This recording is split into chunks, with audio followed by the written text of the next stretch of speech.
हम लोग देखेंगे क्लास 10th का लाइफ प्रोसेस का बहुत ही इंपॉर्टेंट टॉपिक है ह्यूमन डाइजेस्टिव सिस्टम। तो इसको ए टू जेड जो है बहुत अच्छे से बारीकी से देखते हैं। सबसे पहले अपना फर्स्ट पार्ट आपको दिख रहा होगा इस फिगर में।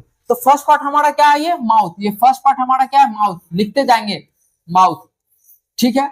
फिर दूसरा पार्ट दिख रहा होगा आपको। दूसरा पार्ट कौन सा है हमारा, यहाँ पर दूसरा पार्ट है हमारा टीथ। क्या है, टीथ। उसका सबका काम देखेंगे, पहले देखते हैं टीथ। फिर तीसरा पार्ट हमारा यहाँ पर क्या है, सलाइवरी ग्लैंड। तीसरा पार्ट वाला ये क्या है, सलाइवरी ग्लैंड।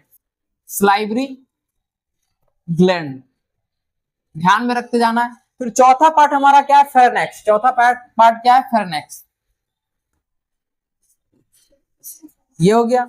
उसके बाद हम लोग पांचवा पार्ट को क्या बोलेंगे, ओसोफेगस। पांचवा पार्ट हो गया एसोफेगस। ई साइलेंट होता है, ओसोफेगस बोलते हैं, ओसोफेगस। ये हो गया ओसोफेगस का। छठा पार्ट हमारा दिख रहा होगा, क्या होगा, छठा पार्ट हमारा लीवर। ये क्या होता है हमारा, लीवर।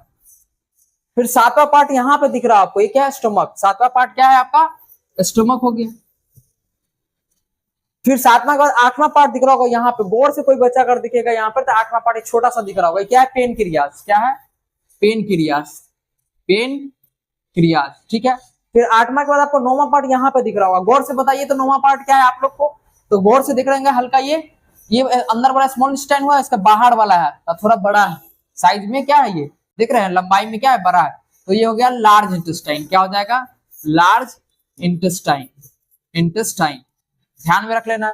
उसके बाद आपको 10वां पार्ट क्या दिख रहा है, स्मॉल इंटेस्टाइन। 10वां पार्ट हमारा क्या हो गया, स्मॉल इंटेस्टाइन। स्मॉल इंटेस्टाइन हो गया। फिर गौर से देख रहे हैं 11वां पार्ट। 11वां पार्ट आपका दिख रहा होगा, क्या है, ये रेक्टम। क्या है 11वां पार्ट, रेक्टम। रेक्टम है। और सबसे लास्ट जिससे हमारा वेस्ट मटेरियल निकल जाता है, जो सॉलिड वेस्ट मटेरियल जो होता है, जो हमारा निकल जाता है, जिसको पोटी बोल सकते हैं, वो जो निकलता है वो पार्ट हो गया एनस। क्या हो गया, एनस। तो ये ध्यान में रखना है। अब इसको हम लोग ए टू जेड चीज को ध्यान से रखते हैं, ठीक है। अभी हम नॉर्मल बात कर रहे हैं ताकि जल्दी से खत्म कर दें। सबसे पहला जो माउथ में हम लोग खाना मुंह से डालते हैं, माउथ में हाथ के हेल्प से मुंह में डाले। फिर माउथ में क्या होगा, टीथ। टीथ क्या करता है, उसका ग्राइंडिंग करने का काम करता है, कटिंग इनटू स्मॉल पीसेस का काम करता है। तो टीथ का काम हो गया काट देना, छोटा छोटा टुकड़ा में कर देना। तो उसके बाद हमारा जो सलाइवरी ग्लैंड है वो एक एंजाइम रिलीज करता है। उस एंजाइम का नाम याद रखना है, क्या है, सलाइवा। क्या रिलीज करता है, सलाइवा। जिसके पास एक एंजाइम होता है जिसका नाम होता है सलाइवरी एमिलेज। क्या नाम होता है, सलाइवरी एमिलेज। सलाइवरी एमिलेज ये क्या करता है, हमारा जो खाना होता है वो खाना को सिंपल शुगर में ब्रेक डाउन कर देता है। ये खाना को सिंपल शुगर में तोड़ देता है, सिंपल शुगर में तोड़ देता है, ठीक है। उसके बाद क्या काम होता है, इसका काम होने के बाद जो हमारा हेल्प करता है, जो सलाइवा है उसको टीथ क्या करता है, वो टंग हेल्प करता है मिक्सिंग करने में, पूरा मिलाने में हेल्प कर देता है। तो यहाँ पे खाना हल्का टूट गया। उसके बाद ये ओसोफेगस पाइप दिख रहा होगा। जैसे हल्का डाइजेशन यहाँ पर हो जाता है, मतलब हल्का यहाँ पर डाइजेशन प्रोसेस चल रहा है, तो जैसे होते ही रहता है कि ये नीचे आ जाता है, ओसोफेगस के पाइप के थ्रू नीचे आ जाता है। और आते ही सबसे पहले में देखिए कहाँ जाता है, सबसे पहले ये यहाँ आएगा। किसमें आएगा, स्टोमक में। स्टोमक में यहाँ पे आ जाएगा। अब स्टोमक में क्या होगा, स्टोमक में ओसोफेगस से स्टोमक में आएगा।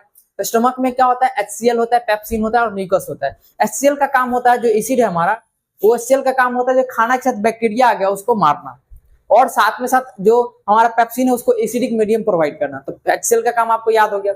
उसके बाद स्टोमक में एक और होता है हमारा, इसका हम बता ही देते हैं। जैसे कि दूसरा हो गया वो म्यूकस। म्यूकस का काम होता है जो एसिड है। अब मान के चलिए सपोज ये एसिड है हमारा, ये एसिड है वाला पोर्शन, और ये बीच में हमारा मान लेते हैं कि हमारा स्टोमक का ये है, सेल है। अब ये डायरेक्ट एसिड इसको अटैक कर देगा, यानी कि जल जाएगा पूरा। तो इसको बीच में प्रोटेक्ट करने के लिए एक हमारा पार्ट है जिसको हम लोग बोलते हैं म्यूकस। क्या बोलते हैं, म्यूकस। तो ये हमारा हेल्प करता है, ये inner lining part of stomach को बचाने का काम करता है HCl एसिड से। तो पूछेगा what is the work of mucus, तो आप बोलिएगा it helps to protect the inner lining part of the stomach from HCl acid, ठीक है। म्यूकस का काम ये हो गया। अब पेप्सिन का काम क्या होता है, तो खाना में जो प्रोटीन है, प्रोटीन को तोड़ना पेप्टोन्स और अमीनो एसिड के फॉर्म में। तो पूछेगा what is the work of pepsin, तो आप क्या बोलिएगा, पेप्सिन का काम ये सब स्टोमक में ही होता है। तो पेप्सिन का काम होता है it helps to break down the protein into peptones और अमीनो एसिड्स। तो पेप्टोन ये काम होता है पेप्सिन का। यानी ये पूछेगा ये स्टोमक के पास जो डाइजेस्टिव जूसेस है उसका नाम बोलेंगे HCl, पेप्सिन और म्यूकस। तीनों का काम हम ऑलरेडी बता दिए। अब खाना यहाँ से टूटा, उसके बाद वो डायरेक्ट कहाँ जाएगा, डायरेक्ट जाएगा वो स्मॉल इंटेस्टाइन में। कहाँ जाएगा, डायरेक्ट स्मॉल इंटेस्टाइन में।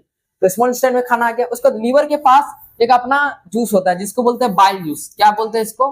Bile juice. तो बाइल जूस का बहुत काम है। सबसे पहले खाना हमारा एसिडिक आया है, तो अब खाना को एसिडिक नहीं बेसिक मीडियम चाहिए, तो ये बाइल जूस क्या करेगा, ये आता है, ये अपना सेक्रेशन कहाँ जनरेट करता है? स्मॉल इंटेस्टाइन में। जैसे बाइल जूस हम जा रहे हैं अपना पानी लेके जाके इस बाल्टी में डाल रहे हैं, उसी प्रकार बाइल जूस लीवर अपना बाइल जूस लेके जाता है और कहाँ डाल देता है? स्मॉल इंटेस्टाइन में। अब यहाँ पे डालता है तो यहाँ से बाइल जूस का काम स्टार्ट होता है कि इसको सबसे पहले तो बेसिक मीडियम प्रोवाइड करेगा। फिर बाइल जूस का एक और काम होता है इमल्सिफिकेशन ऑफ फैट्स, फैट्स को भी ब्रेक डाउन करने में बाइल जूस का हेल्प होता है, उसमें भी हेल्प करता है। उसके बाद बाइल जूस का काम ये हो गया। उसके बाद जो है पेनक्रियाज अपना एंजाइम रिलीज करता है, पेनक्रिएटिक एमिलेज हो गया, लिपेज हो गया, ट्रिप्सिन हो गया, ये सब रिलीज करता है। फिर ये सब एंजाइम वापस मतलब फिर इसको जो खाना में अलग अलग पोर्शन है सबको ब्रेक डाउन करता है। तो लीवर के पास जो बाइल जूस है वो यहाँ पर स्टोर होता है, ये गोल ब्लैडर है, ये जो दिख रहा है वो गोल ब्लैडर है। ये गोल ब्लैडर में स्टॉक फॉर्म में अपना रखे रहता है, जब जरूरी पड़ता है तो यहाँ से निकाल के सेक्रेट करते रहता है।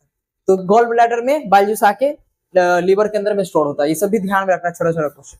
फिर स्मॉल इंटेस्टाइन के अपना जो वाल है वो उसके पास भी अपना डाइजेस्टिव जूसेस है, तो वो भी अपना सेक्रेट करता है और यहाँ से खाना पूरी तरह कंप्लीटली जो है डाइजेस्ट हो जाता है, टूट जाता है और डाइजेस्ट हो जाता है। अब डाइजेस्ट खाना को एब्जॉर्ब करने के लिए ये स्मॉल इंटेस्टाइन का वाल है, इसके पास एक ये होता है विली। क्या होता है? विली, फिंगर लाइक प्रोजेक्शन होता है, ऐसे ऐसे करके विली होता है, विली। तो विली का काम होता है खाना को एब्जॉर्ब करना। जो खाना जो डाइजेस्टेड फूड है उसको ये यहाँ पर ब्लड कैपिलरीज बहुत मात्रा में होता है, ढेर सारा मात्रा में ब्लड वेसल ब्लड्स होता है, तो अब वो क्या करेगा, इसको अपने और एब्जॉर्ब कर लेगा और इसको फिर ट्रांसपोर्ट करवा देगा। तो विली का काम होता है एब्जॉर्प्शन का काम। विली का बोलेगा what is the role of villi, तो बोलेंगे it helps in the absorption of food, digested food. ठीक है। उसके बाद जो खाना बच गया, अनडाइजेस्टेड फूड जो वेस्ट हो गया, वेस्ट मटेरियल हुआ, तो अनडाइजेस्टेड फूड कहाँ आता है? लार्ज इंटेस्टाइन में। ये लार्ज इंटेस्टाइन दिख रहा होगा, इसमें आता है। अब लार्ज इंटेस्टाइन में आता है तो ये कहाँ पे रहता है? रुका हुआ, रेक्टम के पास आके रुका हुआ होता है। फिर जब एक प्रेशर जनरेट होता है, हम लोग को पता ही है यहाँ पे, उसके बाद एनस के थ्रू जाते हैं बाथरूम, तो एनस के थ्रू जो है हमारा waste material, solid waste material निकल जाता है। तो ये हमारा पूरा ह्यूमन डाइजेस्टिव सिस्टम जो हम सिंपल में समझाने का कोशिश किए। और इसका अगर डिटेल वीडियो अगर चाहते हैं A to Z के बारे में लिख के हम A to Z रोल सबको बताएं, तो आप जो है कमेंट कीजिए जल्दी से। जो बच्चे जल्दी कमेंट करेंगे तो उतना जल्दी एक डिटेल वीडियो आएगा पूरा लाइव प्रोसेस। तो हम लोग आज बात किए ह्यूमन डाइजेस्टिव सिस्टम के बारे में। ठीक है।